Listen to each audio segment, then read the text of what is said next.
Chapter 1 The Boy and His Gift. Yona swung his wooden sword as hard as he could. It made a whistling sound as it cut through the air again and again. The crest of the rising sun slowly cleared the rooftops of the city and made the sweat on Yona's face gleam. His breaths came in heavy rasps as he continued to cut the air with his strokes. He danced around muddy puddles that pitted the dirt road in front of his small home. To most inhabitants of the poor sector, these holes were a constant hazard to cartwheels and ankles, but to Yona, they were just an added challenge. Others were beginning to stir from their homes and make their way to whatever jobs they undertook. The majority of people hardly glanced at the 10-year-old boy with dirty brown hair and smudged cheeks. Most of the time, the only things that shined on Yona were his jade-green eyes. It had laughingly been said among the adults of the street that every morning the moon sank, the sun rose, and that dirty little boy swung his wooden sword. Eventually, a voice called out from Yona's home. "Yona, I need your help." Yona stopped his swinging and turned towards the voice. "Aw, Dad, I'm not finished yet." "If I waited for you to finish, the sun would fade away. Now come here," the voice said lightheartedly. Yona hung his head dejectedly and trudged towards the small brick house. Next to the door he picked up a small rope with a loop tied into it, slid his wooden sword through the loop, and slung it on his back. Inside, his father sat at a large stone table cluttered with glass vials filled with a green liquid. Cliffson, Yona's father, wore a simple wool-green shirt and tan leather pants covered with a thick white apron. He had a strong face that seemed capable of looking both stern and warm at any given moment. His hands and arms were marked with numerous small scars that looked as if they had been caused by burns. When Yona came in, he smiled and held up a jet-black sword. "What do you think?" Yona's eyes lit up in excitement. "Is that for me?" Cliffson laughed so hard his boom filled the small house.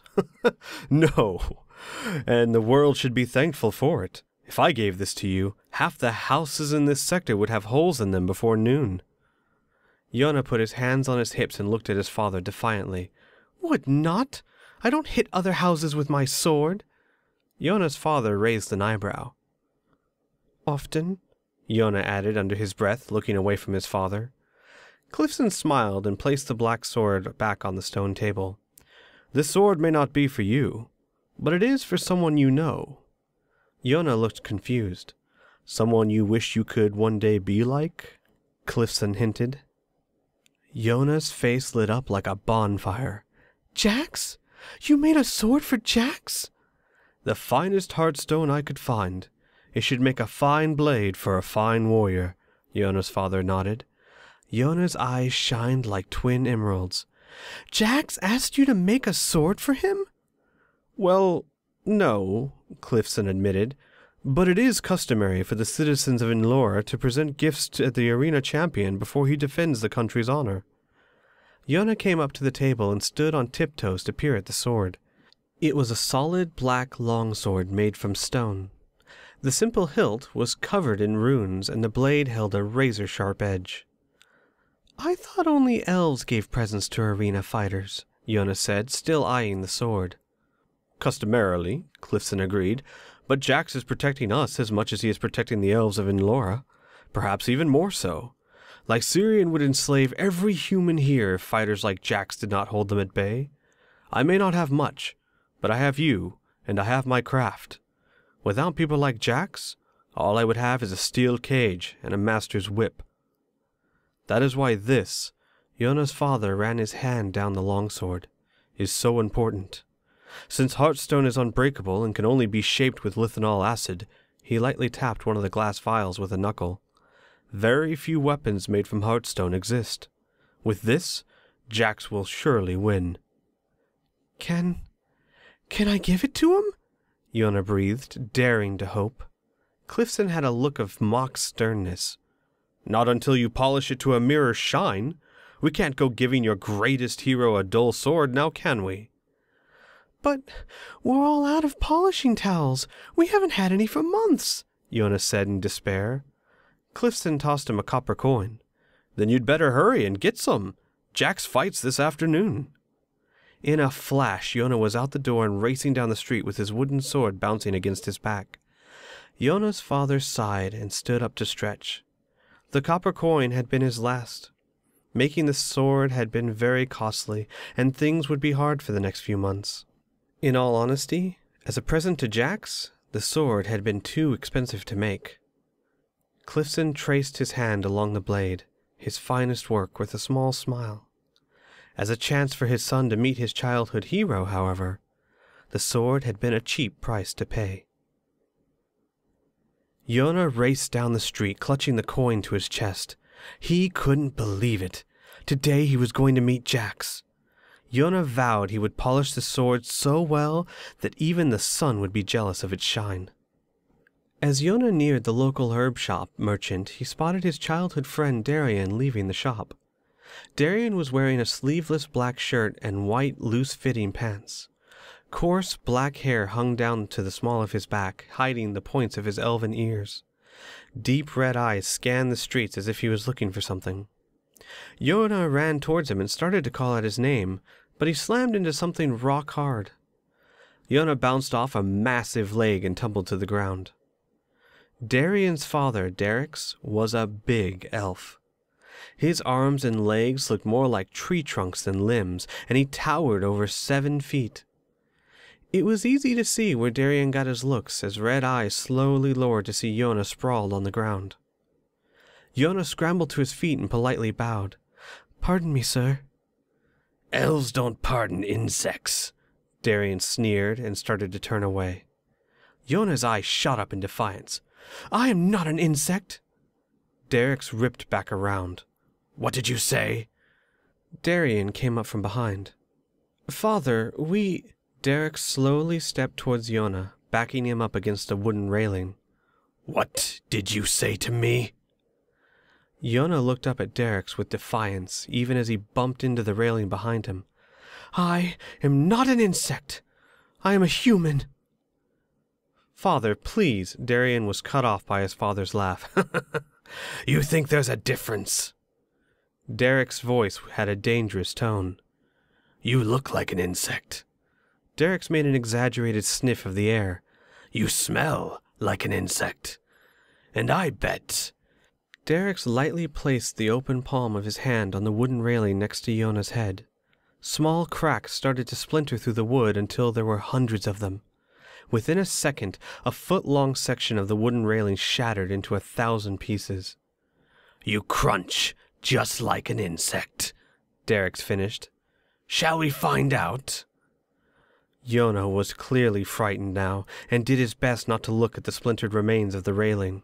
He shrunk back and fell on his rump as Derek's hand stretched towards him. "Father!" Darren said in an urgent voice. "You're going to be late!" Derek spun around and backhanded his son. "Don't tell me what to do, boy!" Despite his words, Derek seemed to decide he had better things to do and walked away laughing wickedly.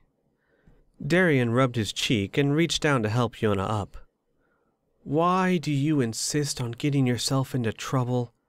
Darian asked in a resigned tone. "Me?" Yona shot back. "I am not an insect." Darian pretended to inspect Yona closely. "You're right. Insects aren't so dirty." Darian burst out laughing as Yona punched him in the shoulder. The two started to walk down the street together, laughing.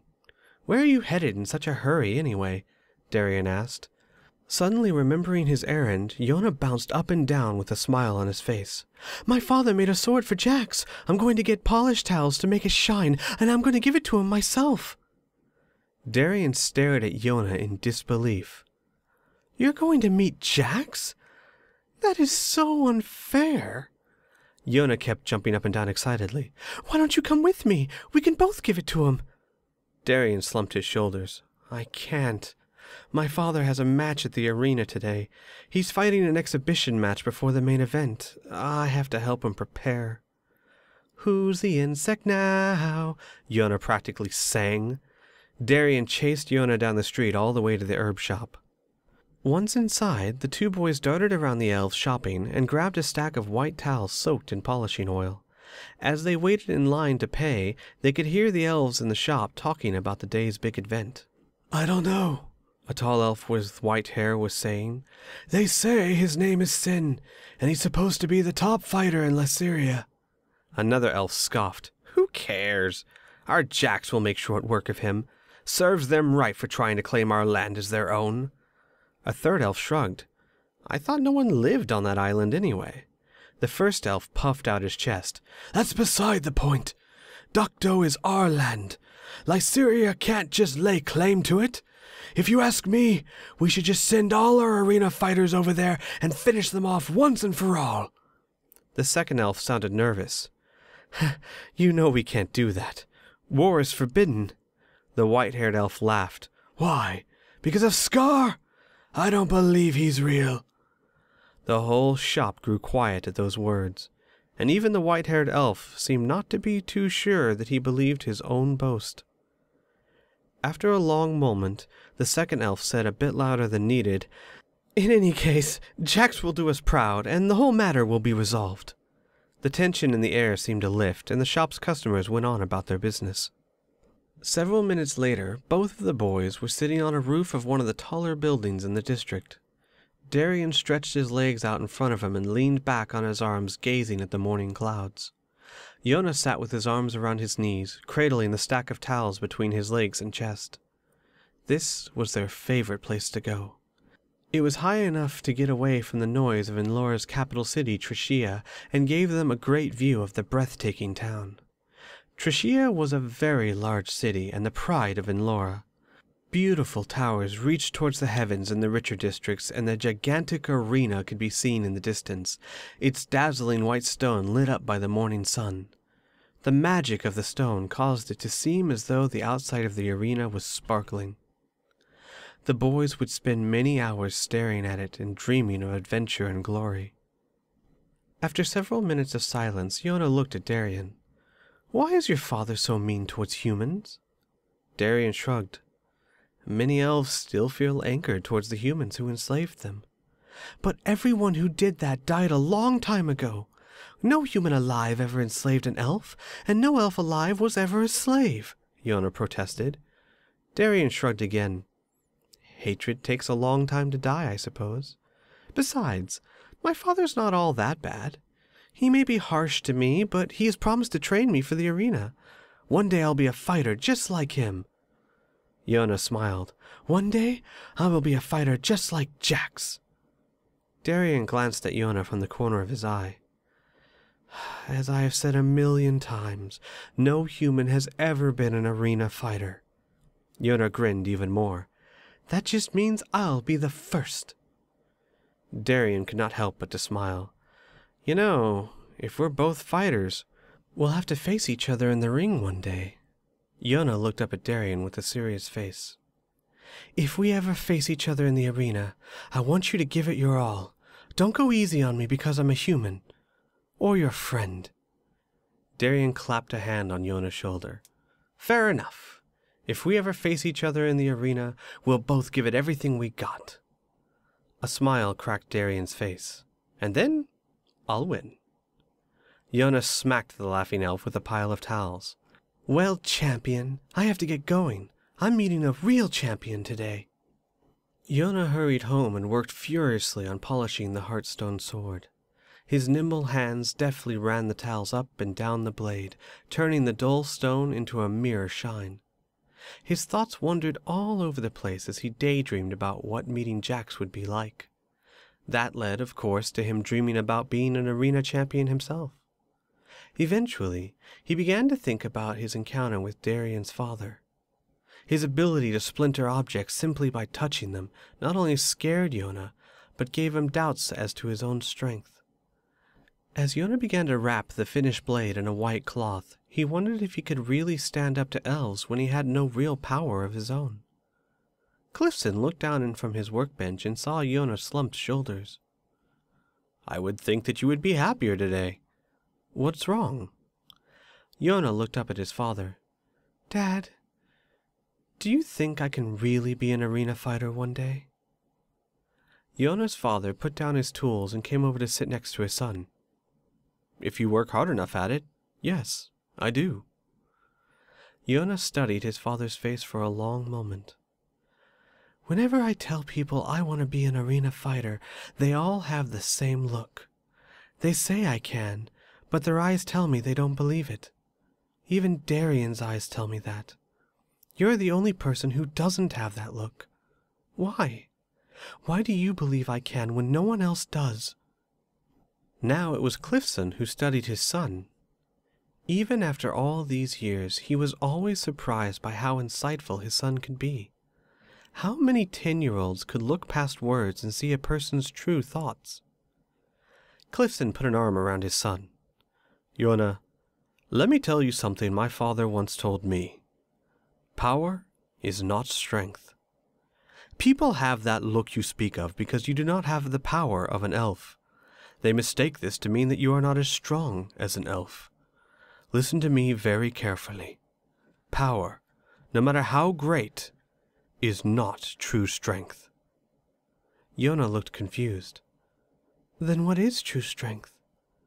Yona's father laughed. Well, that's something you'll have to learn on your own. But I think you have it. I have seen how much you want to be an arena fighter. I know that as a dream you would do anything to protect. Because of this, I believe that you will achieve this dream one day. It will be hard, and you will have to make sacrifices. But I know that you are strong, even if no one else sees it. Yona studied his father's eyes.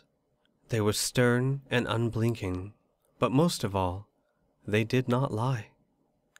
Yona knew that his father believed what he was saying, but he didn't understand a word of it.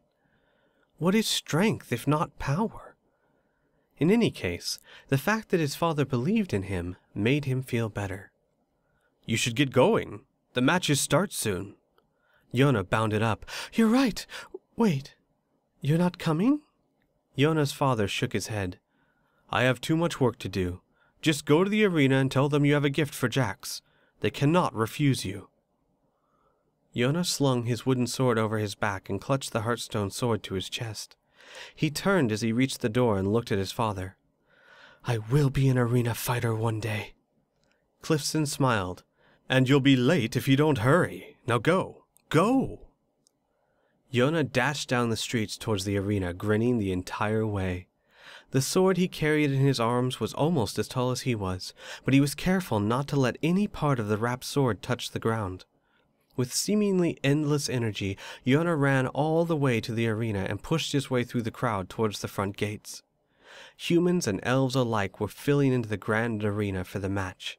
After several minutes of trying to wade through the crowd, Yona realized he would never get through the front gates. It suddenly occurred to him that the arena fighters would not be there anyway. They used a side entrance on the other side of the arena.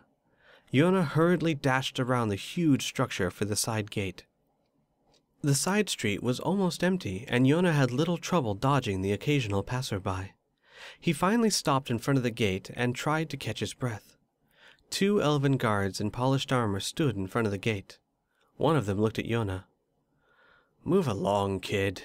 This is no place for you. Yona took a few deep breaths and then stood up as tall as he could.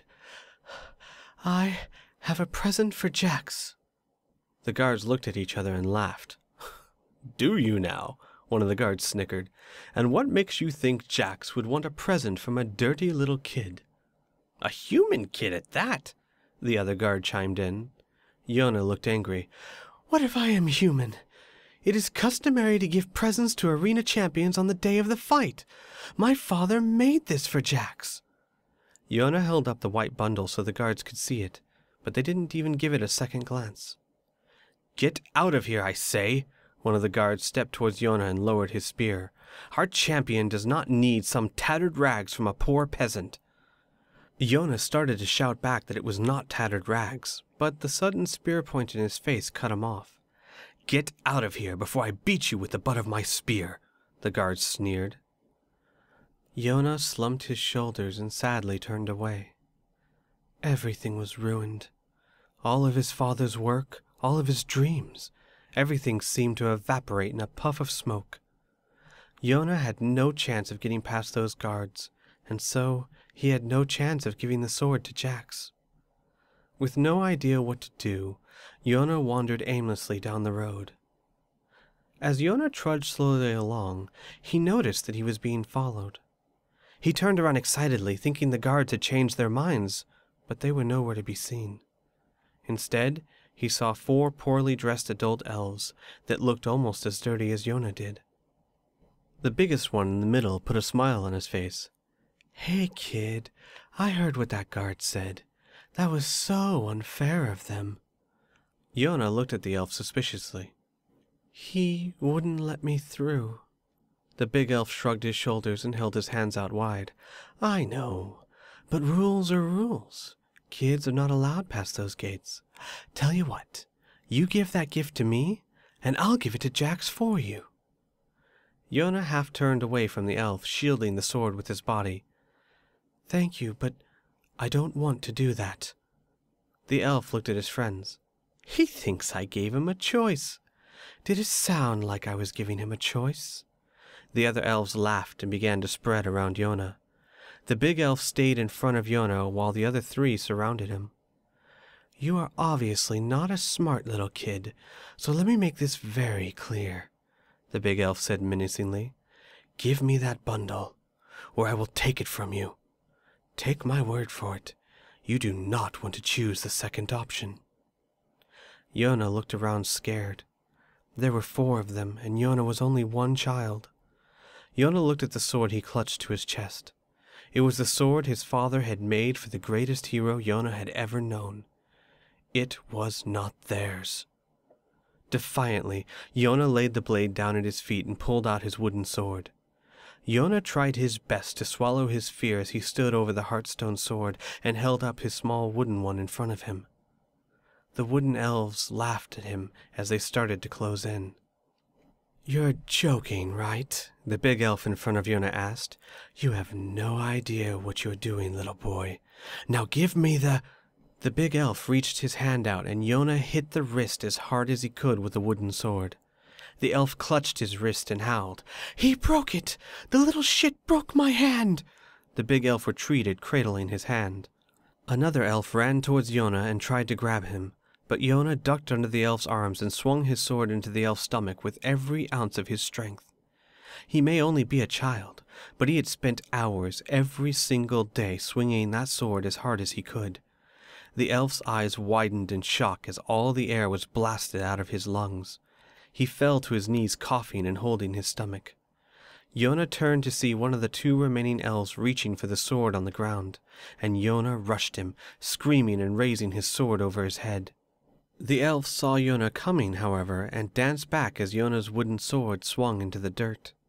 Suddenly, the 4th elf was beside Yona's bent form.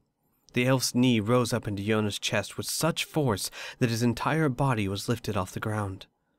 Yona opened his mouth to gasp as his body rose up into the air, and he turned his head just in time to see the elf's fist slam into his face. Pain exploded in his head as Yona was sent spinning to the ground. Yona's world turned into a red haze as he struggled to concentrate. He had never felt anything like this. His chest hurt and his face felt like it had shattered. He lay on the ground several feet from where he had been hit, moaning. Yona could taste blood in his mouth. He could feel it running down his face from his nose. It hurt to breathe. He sobbed as pain racked his entire body. Yona just wanted to lay there and hope they would go away. But he saw the elf that had hit him bend down to pick up the sword. The sword his father had made. The sword that his father had poured his heart and soul into so that Yona could have one chance to meet his hero. The elf bent down to touch Jax's sword. Suddenly, the pain seemed to lessen. The agony in his head was replaced with anger. Yona started to get up and realized that he had lost his wooden sword. It lay next to the Heartstone blade. Not knowing what else to do, Yona snarled and launched himself straight at the elf. He slammed his forehead into the surprised elf's face with all his might. Yona could feel something crack as the elf fell away with a cry of pain. Grabbing the wooden sword, Yona planted his feet over the white bundle and turned to face the last remaining elf. The elf that had dodged Yona's blow earlier was now running at him, but he stopped when he saw Yona's face. Twin jade eyes blazed with hatred and determination. A low growl that could only be described as primal issued from Yona's throat. There was something about this little boy that told the elf that he was a dangerous opponent. Not wanting to end up like his friends, the last elf approached Yona slowly. Grinning, the elf suddenly opened his mouth and exhaled. White gas shot from the elf's lips and surrounded Yona. Yona's vision grew blurry as he started to cough uncontrollably. While Yona tried to gasp for breath, a hand shot out from the gas cloud and grabbed Yona by the hair. The elf yanked Yona off his feet by the hair and held him close to the elf's sneering face. "I'm an elf, remember? Your little stick is nothing compared to my magic. Now I'm going to break every bone in your—" Yona kicked with his leg as hard as he could. It slammed into the elf's crotch with a dull thud. The elf gasped in pain and slammed Yona to the ground before doubling over and falling to the ground himself. Yona whimpered as his face was smashed into the dirt road. His whole body hurt. It was hard to breathe, and he could barely see through the tears. He just wanted to lay there. He wanted to quit. He wanted to curl into a ball and cry. Most of all, he wanted his father. Suddenly, a thought came to him in the muddled confusion of pain. "Power is not strength," Yona's father seemed to say softly in his head. Slowly, Yona crawled towards Jax's gift. His fingers found the small wooden sword and grasped it. Inch by inch, Yona dragged himself up and again stood over the white bundle. He was barely conscious and was only half aware that the elves were standing back up and moving towards him. Painfully, Yona held his little wooden sword in front of him and forced his legs to support his weight. With grim determination, Yona resigned himself to what was about to happen. Before the elves could reach him, however, a small white pebble seemed to float down in front of Yona and just hang there. "Pondus Finum," a voice called out from behind Yona, and the pebble glowed yellow. Glowing threads as thick as a finger shot out from the pebble in 4 directions at once. They entangled all 4 elves and pulled them together in one mangled heap on the ground. The surprised elves struggled frantically, but they could not break the magical rope. Yona turned his head in wonder and saw 2 figures walking through the remains of the gas cloud. They were both dressed in white, including their traveling cloaks. Their hoods were pulled over their faces so Yona could not see who they were. One stood almost 6 feet tall, but the other could not be any taller than Yona was himself. With a smooth motion, the taller figure glided past Yona and stood in front of the 4 elves struggling on the ground. He reached up and pulled down his hood.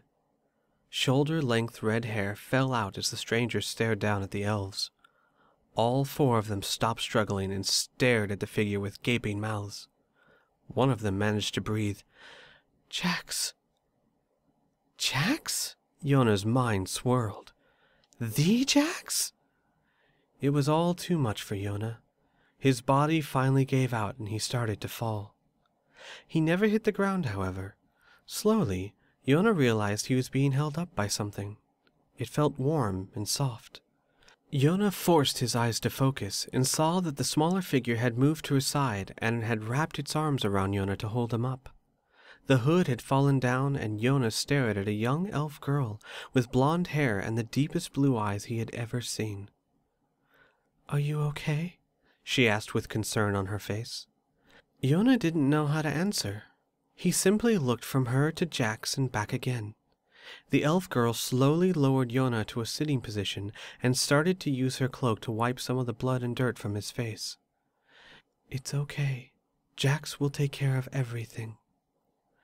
Jax crouched down in front of the elves and regarded them silently. His smooth face and dark eyes met each elf's eyes one at a time before he spoke.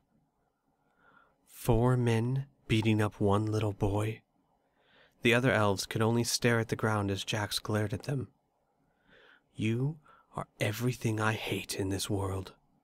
The only thing keeping me from hurting you is the idea that the embarrassment of the injuries you suffered from one little boy will haunt you more than any beating I could ever give.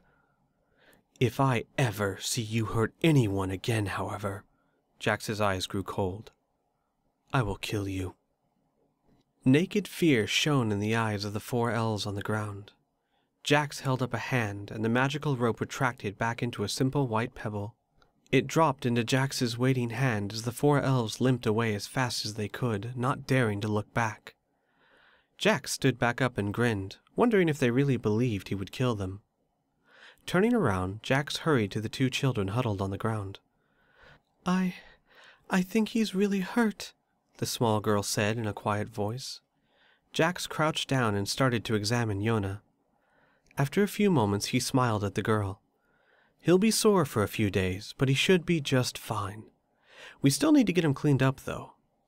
Yona's eyes never left Jax as he continued to stare at his hero. You're Jax." Jax laughed softly. Yes, I am. And who might you be?" Yona, Yona said awkwardly. "Well, Yona, this is Felicia." Jax put a hand on the elf girl's shoulder, or just Fel for short. Fel smiled warmly at Yona as he looked at her. "Those elves," Yona started to say. "Will never bother you again," Jax cut in. "You were very brave to fight them, but you should have run." You saw that?" Yuna stammered. "Only the last few seconds," Jax admitted, "but someone hurt them, and you were their only opponent." "Do you know why they attacked you?" Yona remembered the Heartstone sword and popped up to his feet. He regretted the act the second he did it and groaned as his body protested. He would have fallen right back down if it were not for Fel's supporting arm around his shoulders. Yona struggled to pick up the Heartstone sword from the ground, and cried out in dismay when he realized the white cloth the sword was wrapped in was covered in dirt. Desperately, he tried to wipe the dirt off the sword, while Fel and Jax looked at each other confused. With a resigned sigh, Yona gave up and held out the sword to Jax. "They tried to take your sword. I mean, my father's sword. That is to say, my father made this sword, and I am supposed to give it to you, and then it will be your sword," Yona said in a rush. "That is, if you want it, sir." A look of surprise crossed Jack's face as he gingerly took the wrapped package from Yona's hands. "A gift from me?" "It is customary to give gifts to the champion on... Well, I know I'm not an elf, but my father wanted you to have this because he says you protect us from being slaves." Yona looked at the ground, suddenly feeling very silly. Jack started to unwrap the sword, and a small gasp escaped his mouth when he realized what he held. This is Heartstone?" Yona nodded. "My father is one of the best Heartstone's craftsmen. He said that there are not many weapons made from Heartstone." "There are precious few indeed," Jax breathed as he held the gleaming black sword in front of him. "And fewer still that are so well crafted." "I polished it," Yona blurted out before feeling foolish again and staring back at the ground. I mean, well, my father said we couldn't give you a dull-looking sword."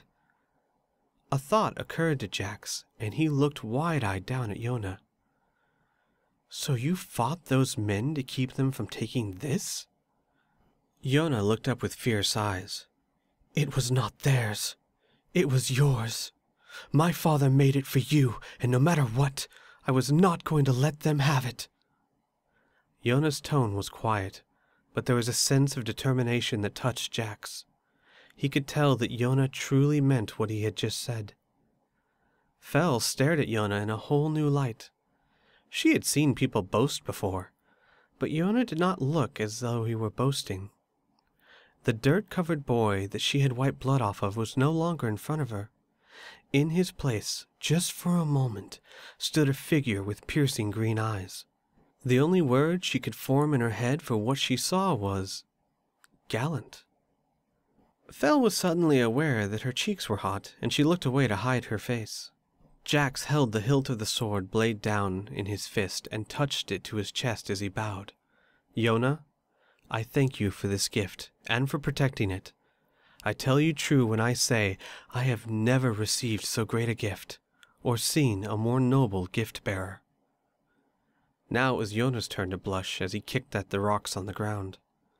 "But now, we must get you inside where we can take care of your wounds," Jax continued.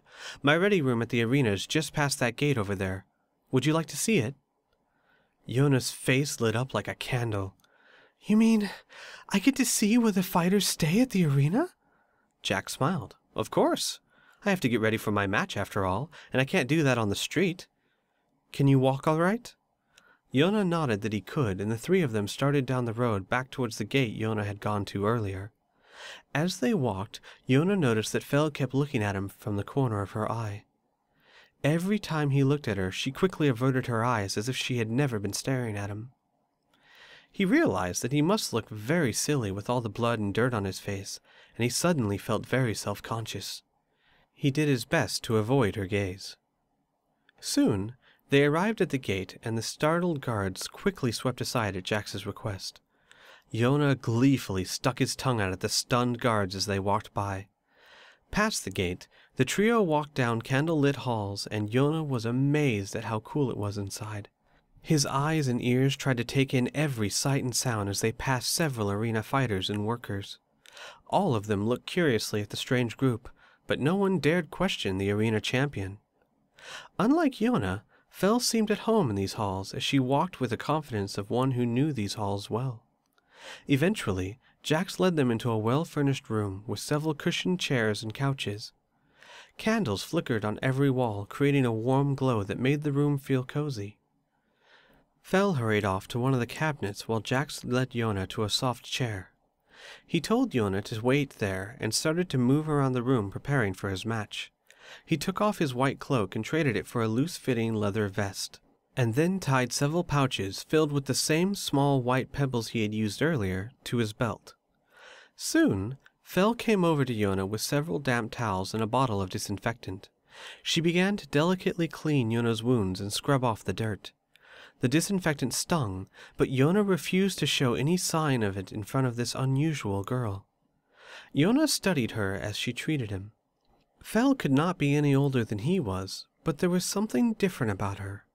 Her delicate nose and soft cheeks seemed, for lack of a better word, warm. Yona decided that she looked beautiful. That was an odd concept for a 10-year-old boy.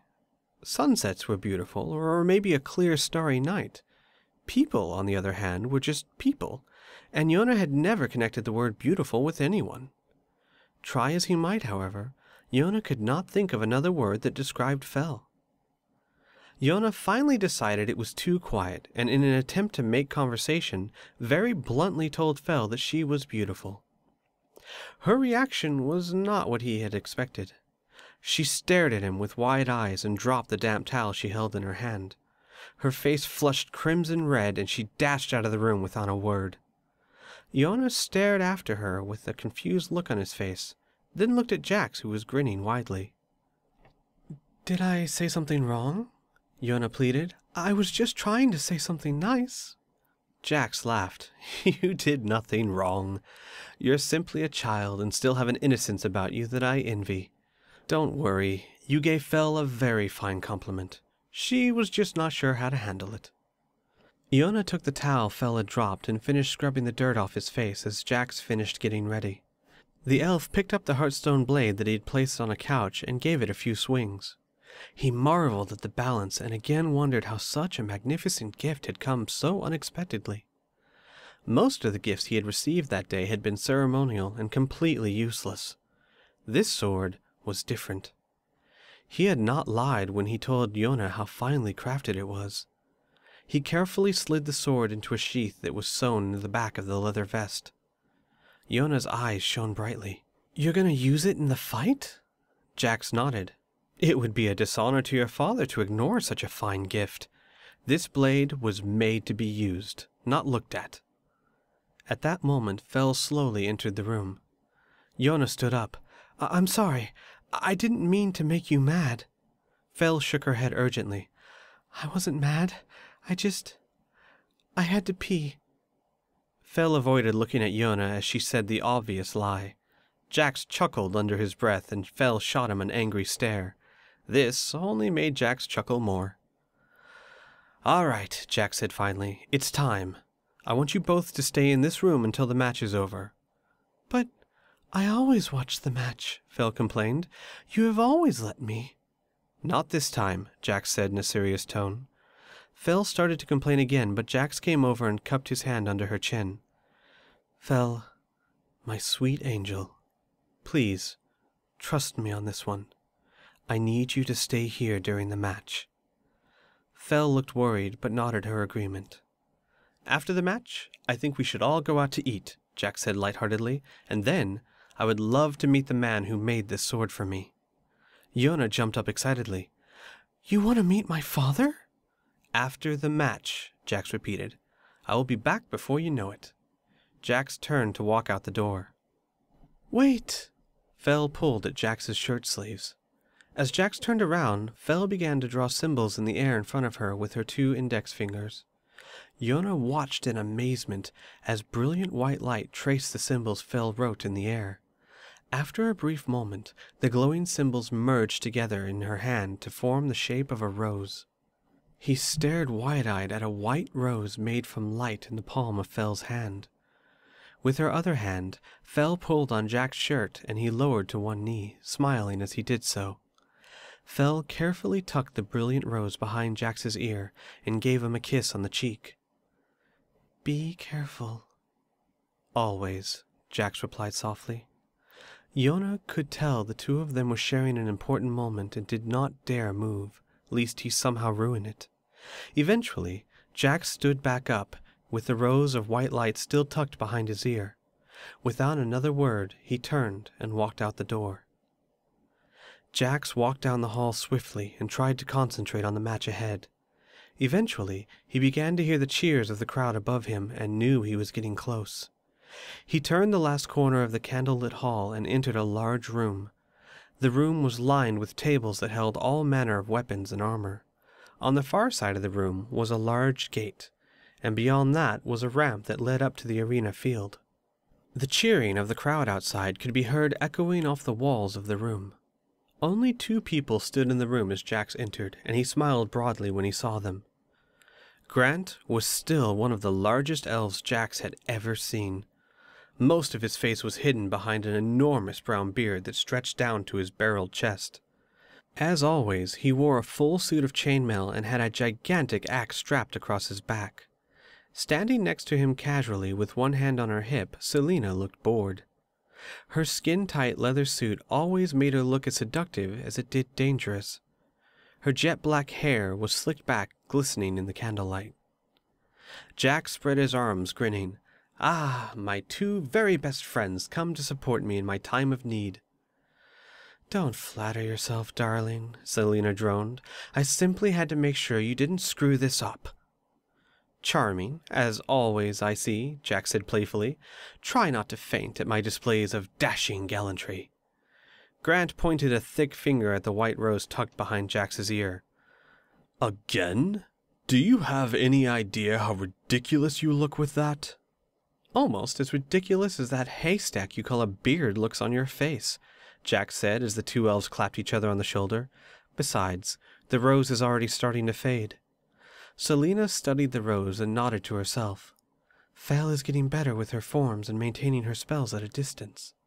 Hey, what's with the self-satisfied look? You only train her. I had to change her diapers and feed her when she was just a baby, Jack said with mock anger. Selena patted Jax on the cheek.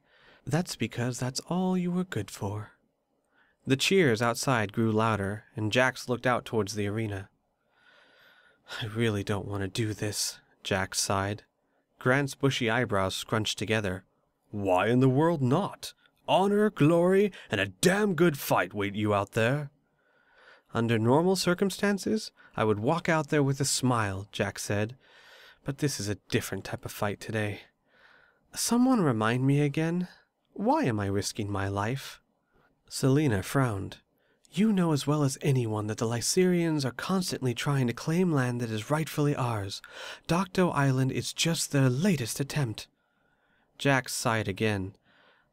Oh, right. I'm risking my life for a piece of land no one cares about. Selina poked Jax in the chest. "The land is not the point, and you know it. If we let them take the island, then what's next? Should we just wait until they take our very capital from under our noses?" "Ah, Selina," Jax cooed, "how your patriotic speeches steal my heart." Selina's next words were drowned out by the noise of another round of cheering. "That's my cue," Jax said lightheartedly. "Can't keep the crowd waiting and all." Jax walked towards the iron gate. As it started to rise, Selina called out to him, "Jax!" Jax turned around to see genuine concern creeping through Selina's stern face. "Be careful." "My dear Selina, when am I ever not careful?"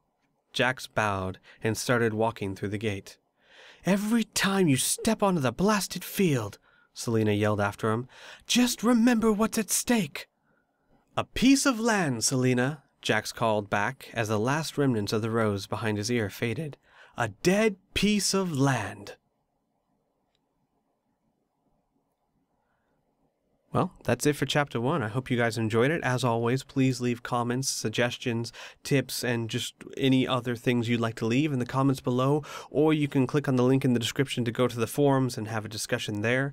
Hopefully, I will get Chapter 2 up in the next few days, and then it will slow down from there as I'm still writing Chapter 3. But I hope you guys really appreciate it, and I hope to hear your comments. Well, read them. I hope to read your comments.